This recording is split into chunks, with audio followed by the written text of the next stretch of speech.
L'actualité en continu vous est proposée. Et bien ravi de vous retrouver, chers auditeurs, sur votre nouvelle chaîne YouTube, 237 ActuNet.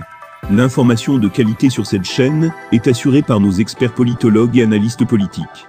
Sans plus tarder, n'hésitez pas de vous abonner et surtout d'activer la cloche de notification pour être sûr d'être toujours informé des informations à la une dans le pays. Allez, si c'est fait, on peut commencer.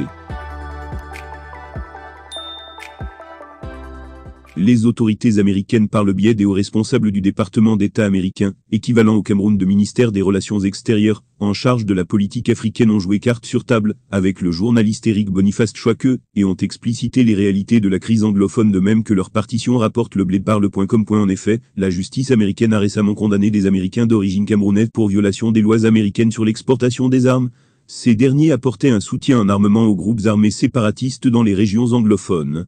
Sur la question comment les États-Unis perçoivent ces décisions judiciaires, sont-ils prêts à livrer, comme le réclame le gouvernement camerounais, tous ceux qui, depuis leur sol, entretiennent la crise dans les régions anglophones du Cameroun. Au cours des 3 dernières années, il y a eu 2 affaires majeures impliquant l'arrestation, la poursuite, la condamnation ou la condamnation de citoyens américains d'origine camerounaise qui ont enfreint les lois américaines dans le cadre de l'assistance financière ou matérielle aux acteurs sécessionnistes du Nord-Ouest et du région du Sud-Ouest. Il est important de souligner que les accusations portées contre ces personnes sont liées à des crimes commis aux États-Unis en violation de diverses lois américaines. Ces personnes n'ont pas été poursuivies pour ce qu'elles ont pu faire au Cameroun. Les États-Unis ont constamment et fermement condamné les attaques contre des civils, quels qu'en soient les auteurs, et nous déplorons la rhétorique haineuse qui encourage ce type de violence.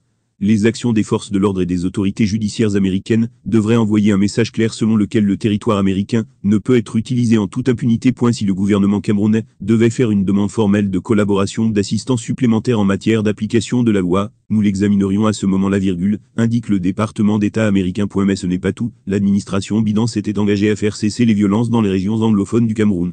Elle a par exemple annoncé des restrictions de visa pour ceux qui entretiennent la crise et les membres de leur famille. Le département d'État américain a fait son évaluation de cette mesure, non sans pointer du doigt des responsables. Les États-Unis et d'autres pays ont clairement indiqué à plusieurs reprises que nous sommes prêts à aider à résoudre la crise dans les régions du Nord-Ouest et du Sud-Ouest dans la mesure de nos moyens.